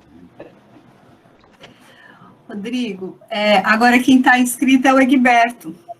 Eu posso falar, Graziela? Pode, Egberto, por favor. Eu botei a questão aí no chat, mas eu queria cumprimentar o Rodrigo e, inclusive, agradecer, né, pelo esforço dele. Eu sei o que ele deve estar sentindo agora, né? Espero que não seja Covid, Rodrigo, mas, assim, se for realmente você está até muito bem, você apresentou muito bem para quem está com Covid, provavelmente está com Covid. Mas olha só, o Rodrigo é fantástico, ele tem uma locomotiva e tem essa capacidade de liderança aí, e de conseguir, eu não sei se o professor Carlos Grande vai entender, tirar leite da pedra. Eu não sei como é isso em espanhol, talvez a Cristiane depois possa falar. Mas, Rodrigo, a questão que eu te coloco, você lembra bem que a leptina, ela tem uma resistência que é tecido específico. Ela começa fazendo resistência lá no hipotálamo, e a última coisa que ela vai se tornar resistente é no sistema nervoso simpático. E aí eu vi teus dados aí, e realmente bate direitinho, quer dizer, todos esses seus modelos, eles têm resistência à leptina, tá? E eles fazem hipertensão, eles fazem alterações cardiovasculares, e a minha dúvida é o seguinte, se também, aí talvez a Patrícia possa ajudar, se também o sistema renina-angiotensina, ele é sensível à leptina, tá? Porque você encontra alterações bastante evidentes no sistema renina-angiotensina. Então, assim, é mais para te cutucar mesmo, porque eu acho que a gente tinha que estudar resistência à leptina seletiva nesses seus modelos. Eu sei que você não mostrou, mas eu sei que vocês fizeram, né? E também tem Justulin, tem várias pessoas aqui desse grupo que fazem, que mostram que a programação diminui, você chegou a mencionar lá no início, diminui a função reprodutora. E a leptina tem um papel importantíssimo nisso. Então, a minha pergunta é se vocês também não vão enveredar por essa área e ver a ligação entre a resistência seletiva, né, tecido seletivo, a leptina, e disfunção sexual. E, ó, eu vou contrariar o Matias. Eu acho que fêmea é importantíssimo, né? Porque né, a humanidade é composta de homens e mulheres. Então, nós precisamos estudar, e realmente tem razão. Uma coisa, o Matias tem razão. Por ser mais fácil, todos nós estudamos muito mais machos, né? Ratos machos, do que fêmeas. Mas a gente tem que diminuir esse atraso e estudar mais fêmeas. Então, está de parabéns aí. E Matias está de parabéns aí por ter criado tanta gente boa espalhada pelo país, viu, Matias? Estou te aguardando. Então, Gilberto, muito boa sua pergunta, né? De fato, tem trabalhos mostrando aí um crosstalk entre os receptores do sistema renina-angiotensina, leptina, grelina, insulina, né? É o que eu costumo falar para os meus alunos. Ó, eu ensino vocês, alunos de graduação, fisiologia, eu ensino vocês de forma fragmentada, sistema cardiovascular, sistema nervoso, sistema endócrino, mas as coisas estão acontecendo tudo ao mesmo tempo, né? E isso também vale para os hormônios. E eu já li alguns estudos vendo o papel da leptina no pâncreas endócrino, leptina, grelina, né, e esse crosstalk, e também o sistema renina-angiotensina no pâncreas endócrino, porque é uma coisa que eu desejo fazer, né? Já tem alguns projetos nossos que estão rodando aqui, que eu já combinei com os alunos que nós vamos fazer essa investigação e ver essa conversa cruzada. Receptor de grelina a gente já tem o anticorpo, então a gente já está fazendo, tem até alguns trabalhos aí que a gente viu que está alterado também, né? Mas de leptina eu pretendo comprar um anticorpo agora numa leva aí que eu tô conversando com o professor Paulo, de anticorpos que a gente vai comprar em conjunto, e pretendo comprar o receptor de leptina, JAK2 e STAT3 também, para a gente ver a via da leptina nesses outros tecidos. Confesso para você que eu não pensei no sistema reprodutor, né, mas agora eu vou voltar a olhar para esse parâmetro, né, e de repente no futuro, aí num novo projeto, como, né, a gente vai já desenvolver um aqui em parceria com a Patrícia Lisboa, que é da nicotina, para ver parâmetros cardiovasculares. De repente, se vocês não forem fazer aí, pode ser alguma outra porta que se abre para a gente fazer em parceria, né? A parte reprodutora e de machos e fêmeas, não só machos. Não vou cometer o mesmo erro 2 vezes, ou melhor dizendo, várias vezes, né? Não vou cometer o mesmo erro no futuro. E está anotada a sua sugestão, muito boa, Egberto. Eu não tinha parado para pensar nessas vias referente ao sistema reprodutor. Apesar de já ter estudado, e tem trabalho nosso, que a gente viu o papel dos receptores de estrógeno, né, e a conversa, o crosstalk entre receptores de estrógeno e o sistema renina-angiotensina no coração. Isso sim a gente fez. E você falou aí que eu estou parecendo estar bem, mas eu estou sentindo falta de ar, sim. Gente, só para contextualizar, eu espero, né, que não seja Covid, que seja só uma crise alérgica muito agravada, porque até esse momento eu não estou tendo uma tosse muito intensa, mas tem aquela coisa dos sintomas fracos, né? E não tive febre, né? Então, ainda estou na esperança de não ser Covid. Eu e minha família, a gente tem se cuidado muito, mas segunda-feira eu fui numa dentista e eu não sabia, ela atendeu 2 pacientes antes de mim. Eu achei que ela estava atendendo só eu, por ser uma questão de urgência, mas ela acabou atendendo 2 pessoas antes de mim. Então, assim, eu estou com medo muito grande de, sim, ser o Covid, né? Até por conta do meu sogro, que mora no mesmo quintal que a gente, então é idoso, 80 anos já, então a gente, cardíaco, a gente fica preocupado. Mas estamos tomando todos os cuidados devidos, né? Aí, Rodrigo, a gente agradece muito por você ter mantido a palestra, viu? Mesmo não estando bem. Tá? Se eu soubesse, eu não sabia. Se eu soubesse... Inclusive, Rodrigo, se você... Mas eu jamais cancelaria, eu teria que estar internado para cancelar. Ô, Rodrigo, mas se você achar conveniente, a gente pode enviar as perguntas, Não. Pode continuar? Tem certeza? Pode, eu já cancelei a aula da noite, porque realmente a aula eu não ia conseguir. Mas as perguntas eu tenho prazer de ficar, a honra de ficar aqui até o final, que é isso. Então, o próximo inscrito é a Patrícia. Patrícia, por favor. O professor Marcelo, será que ele gostaria de fazer antes? Não sei se ele já saiu. Marcelo, você está aí? Está sim, estou vendo a mãozinha dele. Por favor, antes. Ele reuniu agora, por isso eu estou meio angustiado. Se eu puder falar na frente, ficaria legal. Claro, por favor. Não, é o seguinte, primeiro, Rodrigo, legal, muito bom a tua apresentação e ela veio ao encontro de alguns achados que a gente fez aqui em Porto Alegre também, na medida que a gente usou dietas diferenciadas em ratas gestantes, né, e viu o perfil metabólico delas, então a gente usou fêmeas, né, em relação a gestantes, e houve impacto em relação à leptina, muito semelhante aos resultados que vocês acharam aí. Agora, tu parte de uma hipótese que eu penso que é importante, que a puberdade seria uma janela, né?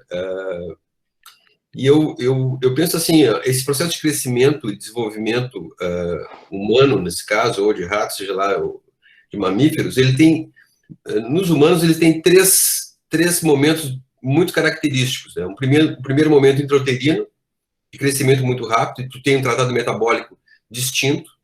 Depois tu tem um outro momento de crescimento lento, mas de crescimento positivo, né, que é aquele logo após o nascimento até a puberdade, que é regido, por exemplo, por hormônio de crescimento, um outro tratado metabólico completamente diferente. Se acrescenta, aliás, não é diferente, mas se acrescenta o hormônio de crescimento, passa a ser um protagonista principal nesse processo. E depois tu tem o terceiro movimento, que é o movimento de crescimento rápido, mas não tão intenso quanto o intrauterino, que é o da puberdade, que somam os hormônios sexuais, né? Isso é uma característica legal, porque esses 3 momentos são momentos de muita sensibilidade, de plasticidade, né? E provavelmente tu tá mostrando que momentos de alta velocidade e de mudança de padrão hormonal são padrões mais sensíveis. Agora, eu penso que é interessante, eu não acredito, sinceramente, não acredito na existência de janela, pelo menos para humanos. Eu daria duas sugestões interessantes, eu não sei lá se é interessante, né? Eu compararia com um grupo de adultos também, né? Porque tem um quarto tratado metabólico humano que é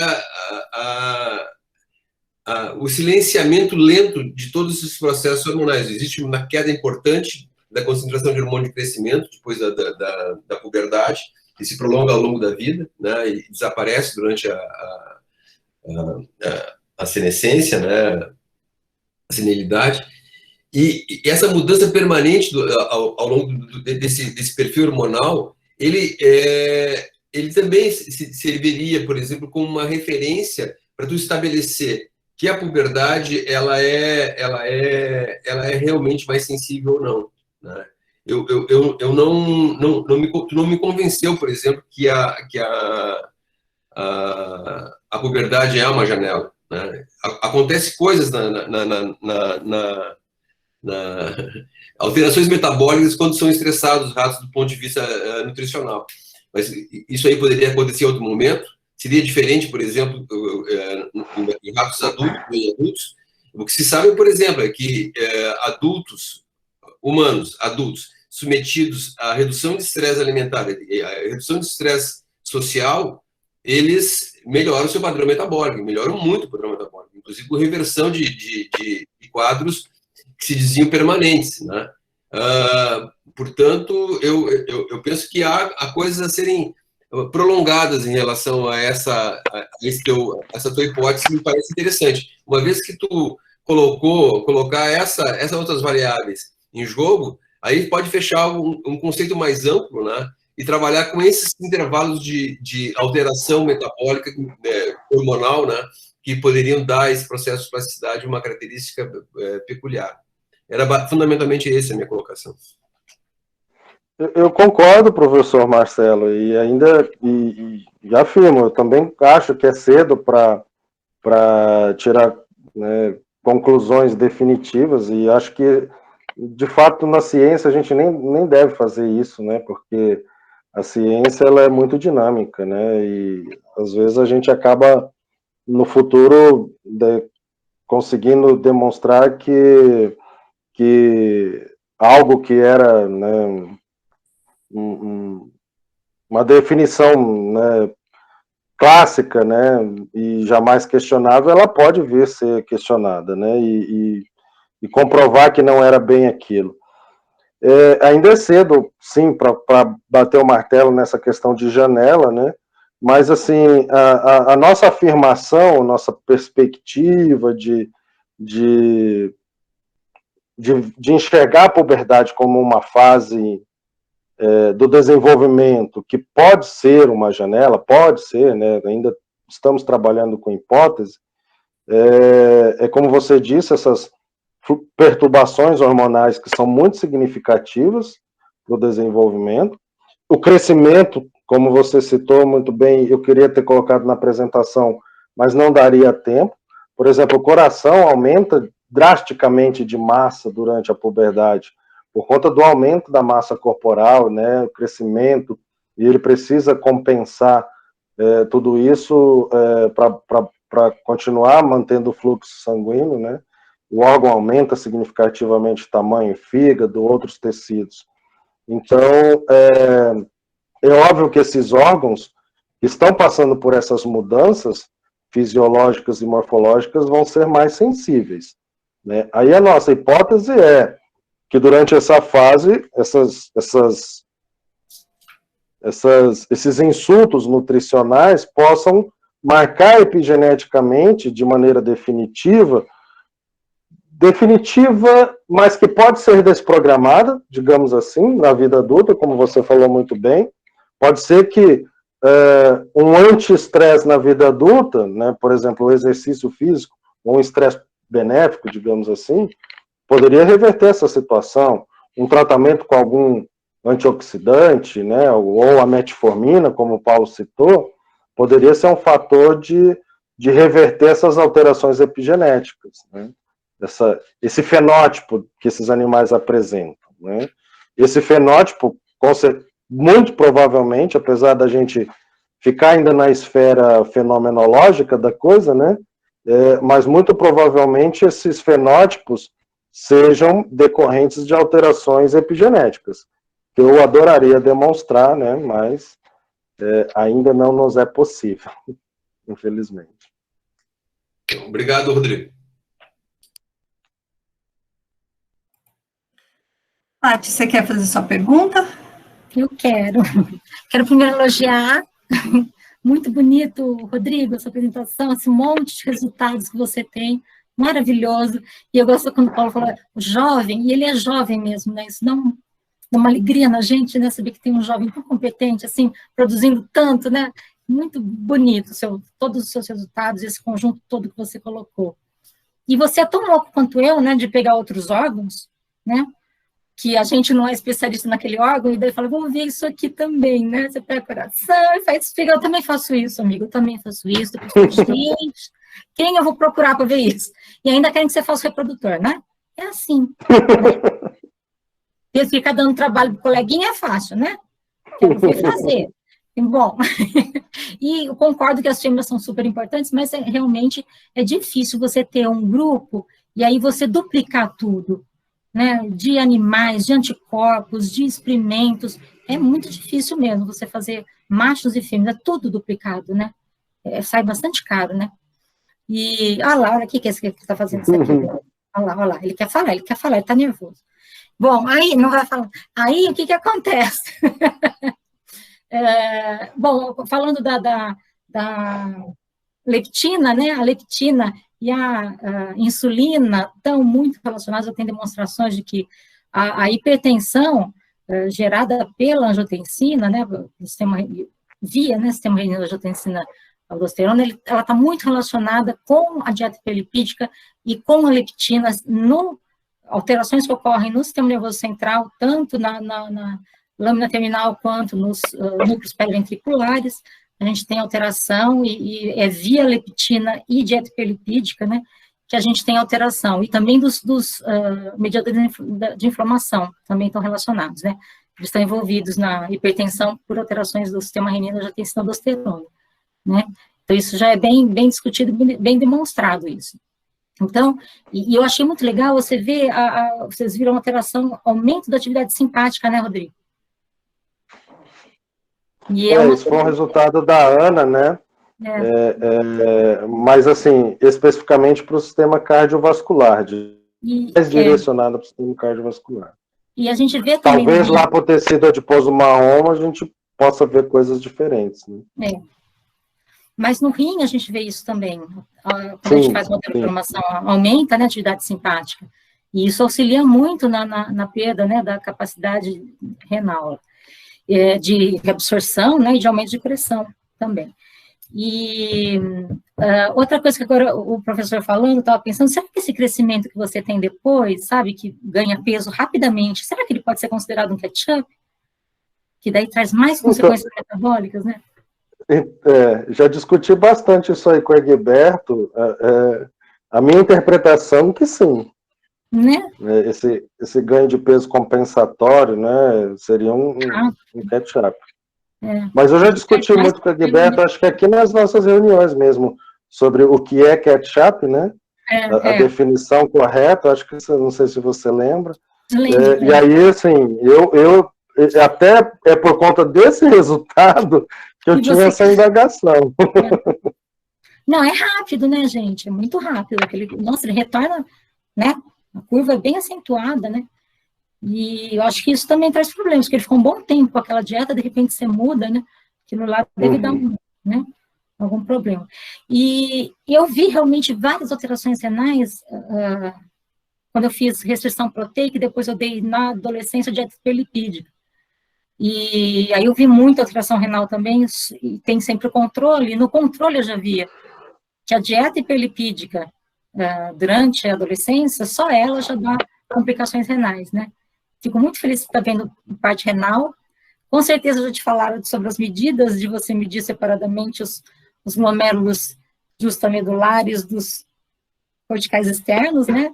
Que esses são maiores e são menores, né? E tem que separar. Sim. E você falou que está fazendo bem, função bem renal. como a fibrose, bem como a fibrose também, avaliar separadamente, né? Peritubular, glomerular. O rim, uma fase. o rim é um inferno, porque as coisas nele, ele parece meio, né, tudo igual, né? Mas as coisas nele aparecem muito focais, sabe? Então, você tem algumas degenerações que você vê que é só num foco lá que está acontecendo, né? E no resto parece que está tudo lindo. E se você pegar um corte, às vezes, que deixou aquele pedacinho, você não vê, né? Então, por isso que eu gosto da função renal, porque ele te dá, no final, o que você está perdendo de função, né? No rim inteiro, daí, nos 2 rins, né? Como é que a função total tá, né? E acho que é sempre uma ajuda. Você está fazendo a função que você falou? Então, a gente, infelizmente, nós não vamos conseguir fazer gaiola metabólica, a não ser que, não conversei previamente com a Kézia e o Paulo, qualquer coisa, se eles quiserem interferir aí e falar, a não ser que eles estejam criando novos animais lá em Maringá, porque eu não tenho condições de fazer aqui. Só que, de qualquer forma, acho que vocês não têm gaiola metabólica aí em Maringá, né, Paulo? Fizemos uma doação, eu não sei onde é que estão essas gaiolas, mas a gente pretende retomar, depois acho que a Kézia vai falar contigo. E a gente pensou em sempre, agora nesse momento, já que a Patrícia está falando, da gente precisar turbinar mais esse nosso trabalho, né? O rim foi sempre deixado para o lado. Você que está começando a isso, a Patrícia já trabalhava, mas eu acho que... E a Kézia também, né? Foi uma aluna da Kézia lá e aprendeu um monte de coisa lá no laboratório. A rede tem que avançar, tá entendendo? Assim como nós temos a Glaura aí, que é uma... Talvez seja... reprodutor masculino? Exatamente. Quer dizer, é uma rede. E agora, Patrícia, eu pedi a licença para vocês, porque eu vi aqui um cara chamado Luiz Eduardo. Ele foi um grande, grande companheiro meu, continua sendo, mas trilhamos caminhos diferentes. Ele é pediatra, ele é professor lá em Ribeirão Preto, da Faculdade de Medicina. Eu queria saber se é ele mesmo. Um abraço. É pediatra, cara, isso é difícil a gente conseguir. Boa tarde, Luiz Eduardo. Paulão. A gente chamava ele de dado, é o meu dado, cara. Luiz Eduardo tem prestigiado nossos webinários já, né, Luiz Eduardo? A gente está muito feliz. Saudades de você também. Eu também, um abraço na nossa querida cantora lá, teu netinho que nasceu, tudo. Puta. Olha a rede do promovendo reencontros. Legal isso, hein? Rodrigo, a gente tem um monte de gaiola metabólica, não me conformo com isso. Sabe, pois assim, foi uma falha. Como tantas outras, a gente tem aqui também, né? Então, assim, pensei na possibilidade de criarmos animais aqui. Só que, assim, eu esbarro num fator que eu tenho até vergonha de falar publicamente, mas eu vou falar, né? Que é recursos para desenvolvermos esse projeto aqui. Eu já até tinha conversado com você, Patrícia, antes, né, a respeito disso, né, de repente até envolver uma parceria com o SAAD e tudo mais, para desenvolver os modelos aqui, mas, assim, de qualquer forma, temos o respaldo do professor Paulo, referente à dieta, mas é que hoje, para eu criar esses animais aqui, envolve um gasto financeiro pessoal que eu não disponho. Por quê? Porque a nossa instituição, ela não tem recursos para dieta dos animais, para ração dos animais.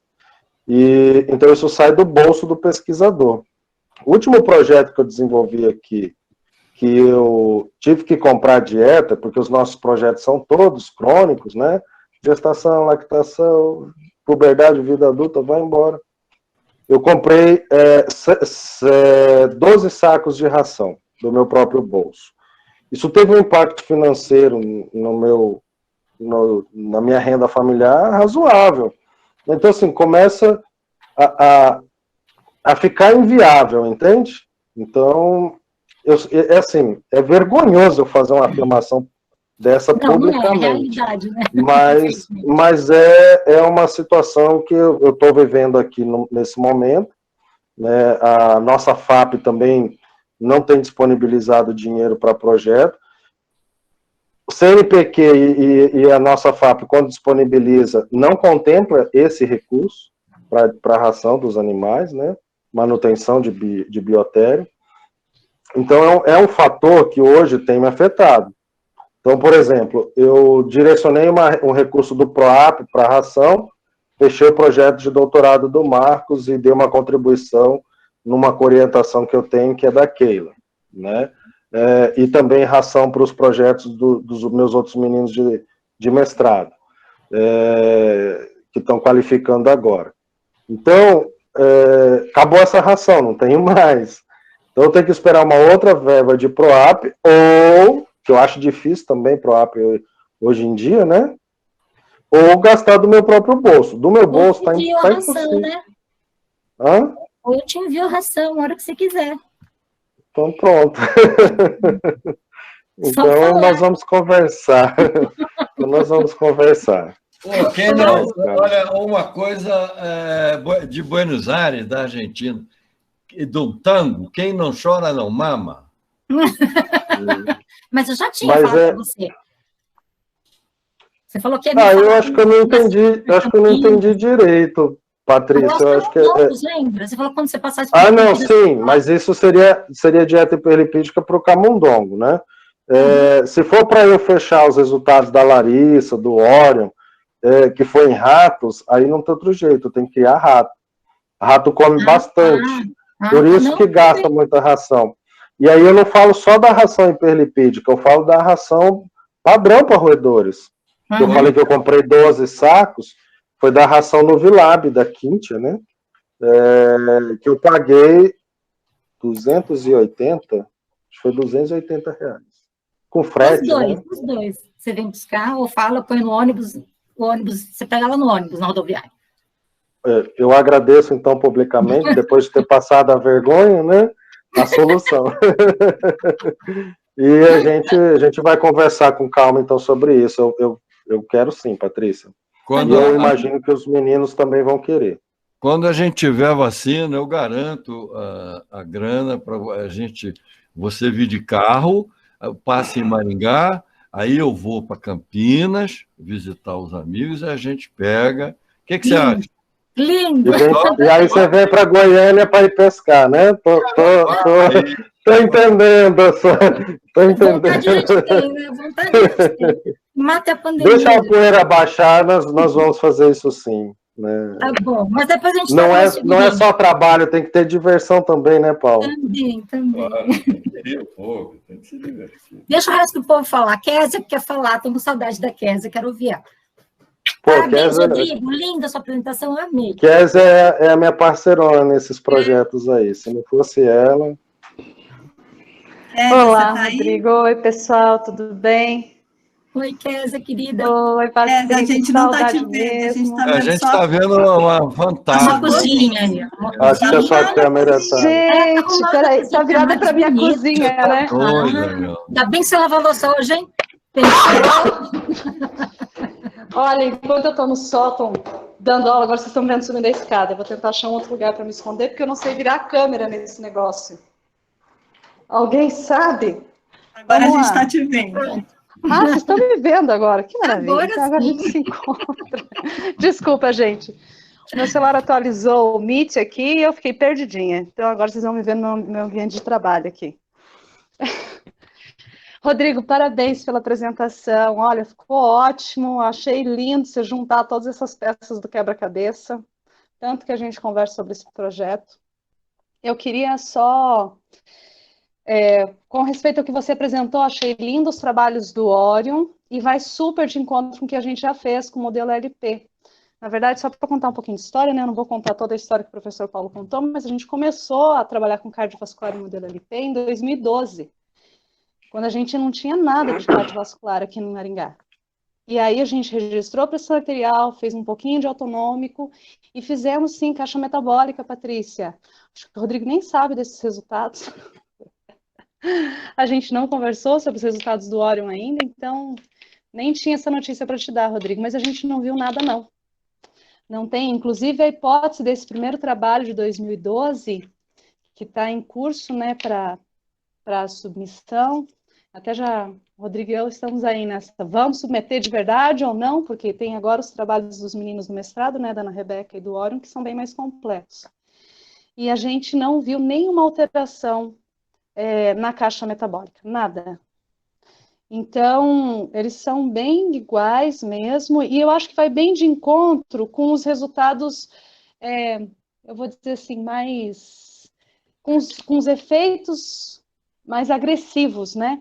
Assim, não tem uma alteração glomerular relevante, não tem, assim, no modelo Mas você LP. fez o clearance de lítio, não? Não, não fizemos o clearance de lítio, foi só a caixa metabólica simplesinha. Sim, mas você coletou e quais os parâmetros que você viu? A gente viu proteinúria, não tinha nenhuma outra. A gente viu realmente aquela coisa mais macro, né? Se tivesse uma alteração renal bem agressiva, a gente veria alguma coisa. Mas não vimos. É que o clearance de lítio é mais efetivo. Você vê a função proximal, pós-proximal, e tem que ver se você não tem microalbuminúria, né, também. Não, isso a gente não conseguiu avaliar, e essa é a grande questão. Até a hipótese, por isso que a Jéssica foi te visitar aquela vez no seu laboratório, que era para completar esse trabalho, e a Jéssica até fez um pouquinho mais das análises bem gerais, porque o objetivo desse primeiro trabalho era comparar cardiovascular e renal. E aí a gente tinha a hipótese de que, e eu ainda tenho essa hipótese, acho que um pouco em resposta ao professor Marcelo e ao Egberto, eu tenho uma hipótese que nesses modelos de adolescência, pelo fato dos órgãos já estarem mais formados, a gente vai ver uma hipertensão que é neurogênica na sua base principal. E tudo que a gente tiver de efeitos de órgãos periféricos vai ser mais uma consequência dessa hipertensão do que necessariamente um efeito direto do insulto. Eu falo isso para o modelo LP. Faz muito sentido. Então, porque justamente por causa dessa plasticidade durante a adolescência, e eu gosto mais do termo na adolescência, diferente do Rodrigo, né? Isso é uma coisa que a gente conversa bastante também. Então, a gente tem explorado essa questão da hipertensão neurogênica nesses modelos, e a gente tem visto uma alteração interessante do sistema nervoso autonômico. E aí, sim, Egberto, respondendo o que o Egberto comentou, eu concordo com o Egberto, tem grande possibilidade de estar relacionada à leptina, infelizmente aqui a gente não conseguiu explorar, né, Rodrigo? Aqui, acho que você vai conseguir dar esse fôlego para a gente com essas novos anticorpos, para a gente conseguir responder isso tudo. Com respeito à dieta hiperlipídica, eu acho que são duas coisas bem diferentes. A dieta hipoproteica e a dieta hiperlipídica têm um mecanismo fisiopatológico muito diferente na hipertensão. Apesar de eu ainda apostar no fato de que o sistema renina-angiotensina pode estar afetado nos dois tipos de modelo, né? Eu acho que a inflamação causada pela dieta hiperlipídica, ela vai ser um fator mais relevante para essa hipertensão neurogênica, mais uma vez, eu ainda parto do princípio de que é uma hipertensão neurogênica, mas essa inflamação gerada pela dieta, acho que vai ter mais impacto sobre os órgãos periféricos. E aí eu acho que a dieta teria um impacto sobre os órgãos periféricos. Isso aí eu estou falando de coisas que a gente tem visto nesses modelos, como é que eu vou falar, um resumo bem geral, né, de tudo que o Rodrigo apresentou e o que a gente tem visto no que a gente está vendo aqui no laboratório.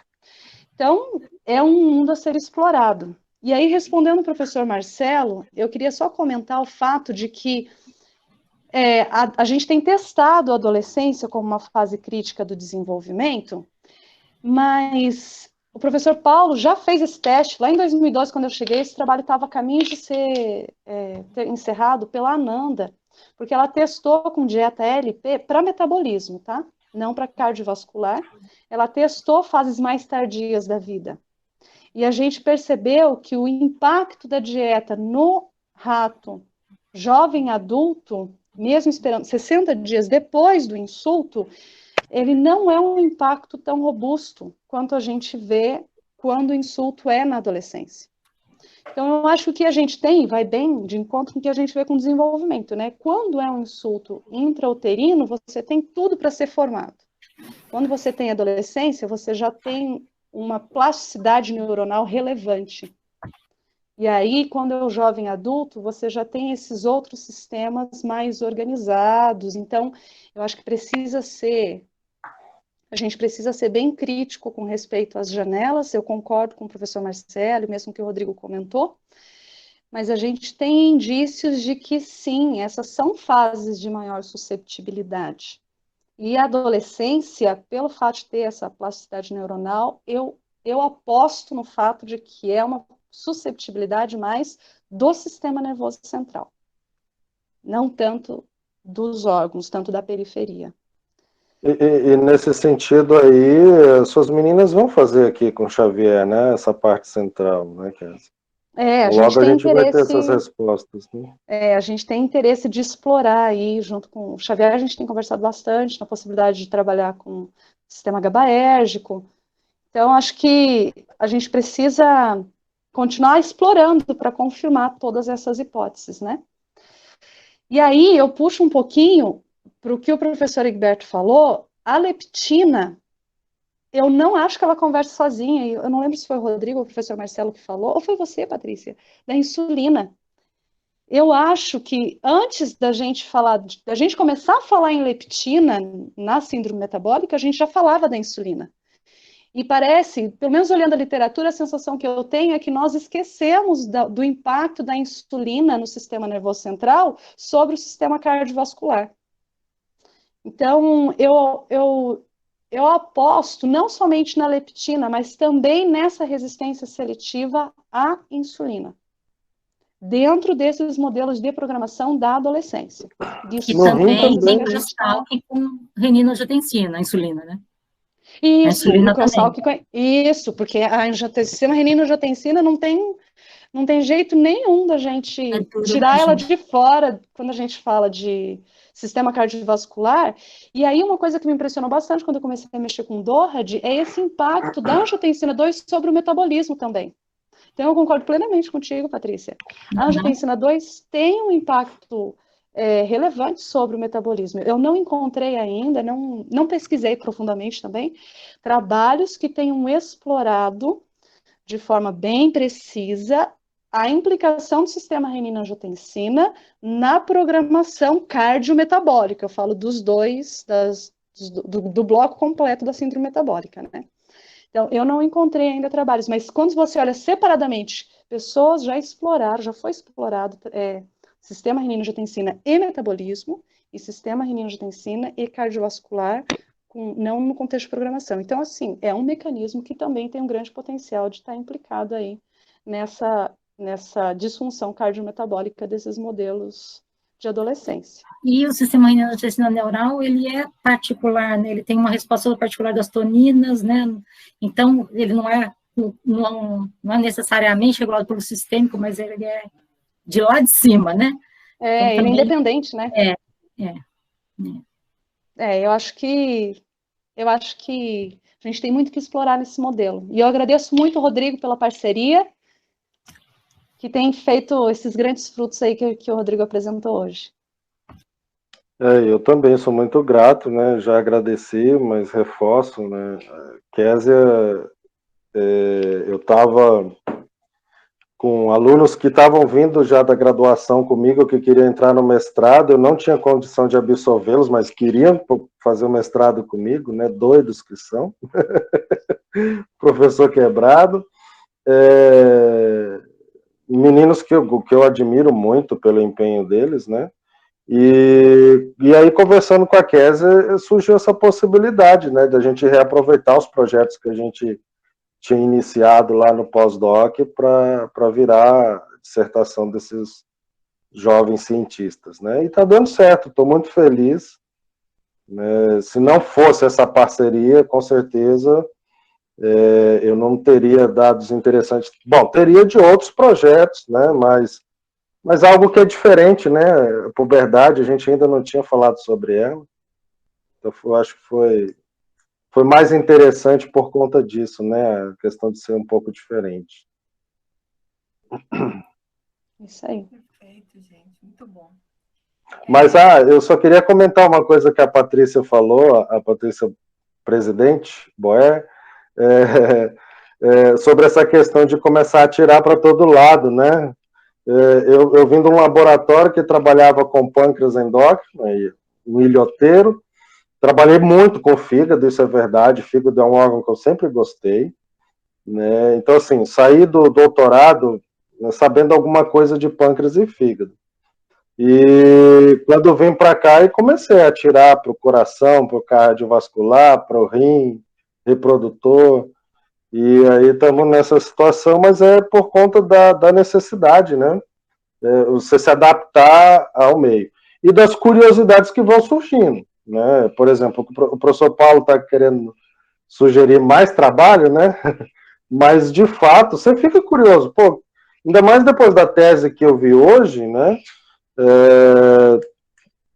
O sistema reprodutor sofre, né, com essas perturbações também, né? Então, o Justulin mostrou que animais de restrição proteica durante a gestação desenvolvem câncer de próstata. Olha que trabalho legal, né? Então, a gente fica doido para fazer um monte de coisa tudo ao mesmo tempo. Meus alunos também piram, né, de carga de trabalho aí que a gente acaba assumindo, mas a vida de pesquisador não é fácil, né? E no Brasil ela é duplamente difícil. Ela é hercúlea. Somos Hércules. Porque tem o peso contra, né? Você tem que nadar, mas ainda tem o peso contra. Contra a maré. Rodrigo, tem mais, a última inscrita é o Luiz Eduardo. Luiz, você pode abrir seu microfone e perguntar, ou quer que eu leia a pergunta? Primeiro, parabenizar o Rodrigo e toda a equipe que debateu muito bem. Abraço especial para o Paulão. A última vez que nós nos encontramos, ele que me introduziu para estudar epigenética aqui no quiosque de casa, tomando cerveja, ouvindo música de qualidade, né, Paulão? E, Rodrigo, o segundo slide seu, você colocou aquele imprinting da leptina, da lactação, e a gente sabe que a leptina, ela aumenta muito nos obesos, ela é produzida do tecido gorduroso. E ela tem uma limitação da ação quando há uma barreira hematocefálica inflamada. Esse estudo que você cita levou em consideração se as mulheres que amamentam estando obesas, esse imprinting vai diminuir ou não foi levado isso em consideração? Dada ação que a leptina vai agir no hipotálamo se tiver a barreira inflamada. Ótima pergunta, né? Já vi trabalhos sobre o assunto, para a insulina também, né? Da questão do transporte do hormônio através da barreira hematocefálica, quando inflamada, mas esse trabalho que eu mostrei especificamente, não, do Lassage não mostra isso. Okay. Ele só focou mesmo num estado não inflamado, né? Um estado basal. Na verdade, mostrar o papel da leptina durante essa fase. Então, na verdade, não seria nem em obesos, né? Seria realmente só mostrar o papel nos roedores e nos humanos, e essa neurogênese e gliogênese que acontece durante esse período perinatal, né? Finalzinho da gestação e início da lactação. Muito bom. Muito obrigado, então, pela resposta, me satisfez. E, Paulo, eu agradeço. Uma notícia, a sua sobrinha Leila está dando aula comigo na medicina aqui da Barão. Eu vou até falar para ela que nós nos encontramos hoje virtualmente. Um abraço para todos, muito obrigado. Obrigada, professor Luiz. Professor Paulo, quer falar? Paulo levantou a mão. Opa, Paulo levantou a mão. Oi, Patrícia, fala. Você ouviu o que ele falou?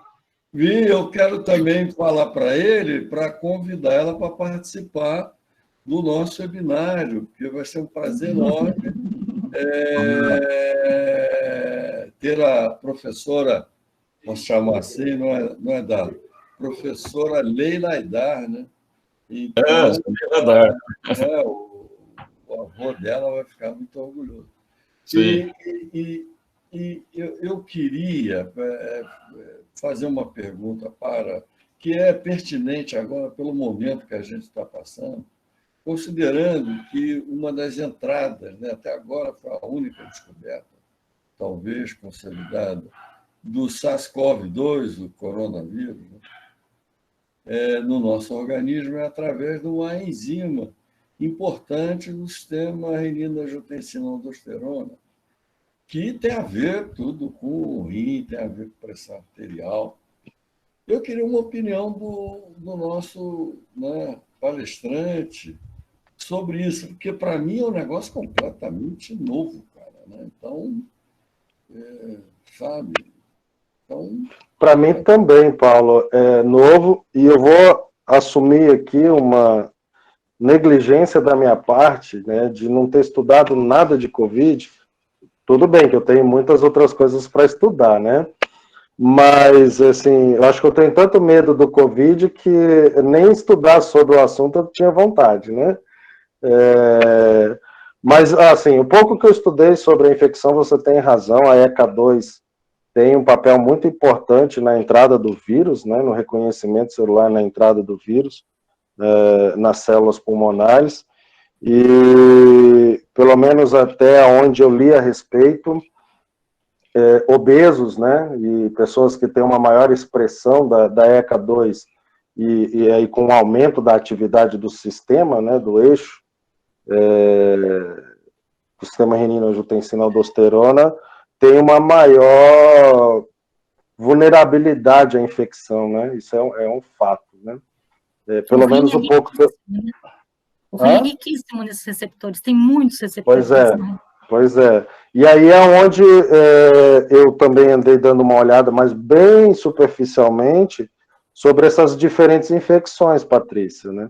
A gente fica só preocupado com o âmbito pulmonar, mas o vírus tem comprometido a memória, né? Tem pessoas que ficaram paralíticas, né? Não só das pernas, os membros superiores. O renal crônico. Exato. Então,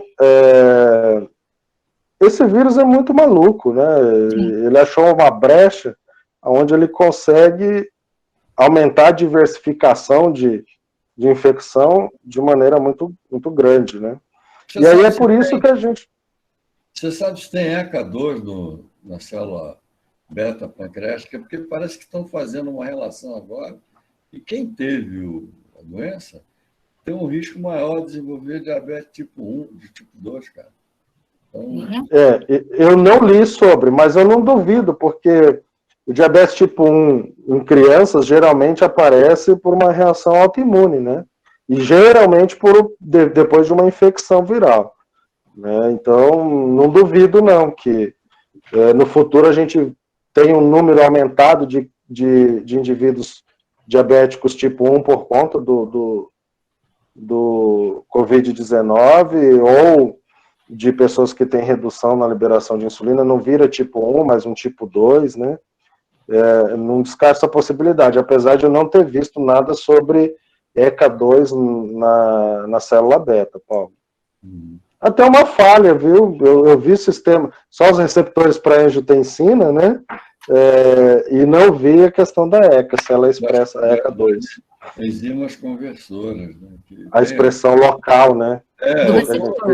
Esse sistema ele é tão difuso, né? Tem que ter um receptor, é muito grande. Tem que ter a enzima, né? Tem que ter a ECA2 que funciona como receptor, né? Para a entrada do vírus. Por exemplo, porque ela é expressa em vários tecidos, onde ela tem a sua ação local, né? Porque naquele tipo coração, a Anjo 2 é muito importante ali para a atividade do coração. Então a ECA2 está lá, né, pronta para fazer a conversão. E não só a ECA2, né? A gente tem a ECA2 e para piorar, existe o crosstalk entre a enzima e os receptores de bradicimina, né? E esse crosstalk parece que é bem importante também para a entrada do vírus na célula, né? Então, assim, é um negócio... Esse vírus é aquilo que o Rodrigo falou, ele é maluco e cada dia a gente aprende uma coisa nova dele. Parece ter inteligência, né? É. Uma coisa absurda. Isso aí é vivo, Darwin. né?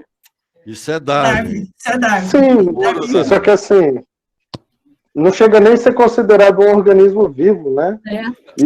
E com uma versatilidade, né, incrível. O Bolsonaro Que aquela proteína tá ajudando, spike, né? a proteína Bolsonaro spike tá dele já ajudando. tem mais de 30 mutações.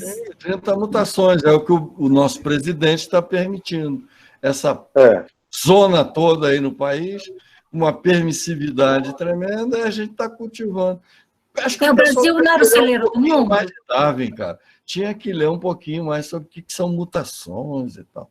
Não, ele tinha que ler, né, Paulo? Porque parece que né? a gente não pode falar, senão a gente vai preso, Paulo. Eu já o não Brasil tenho, era o celeiro do mundo, na escola Paulo? superior de guerra, eles tinham que estudar Darwin, cara.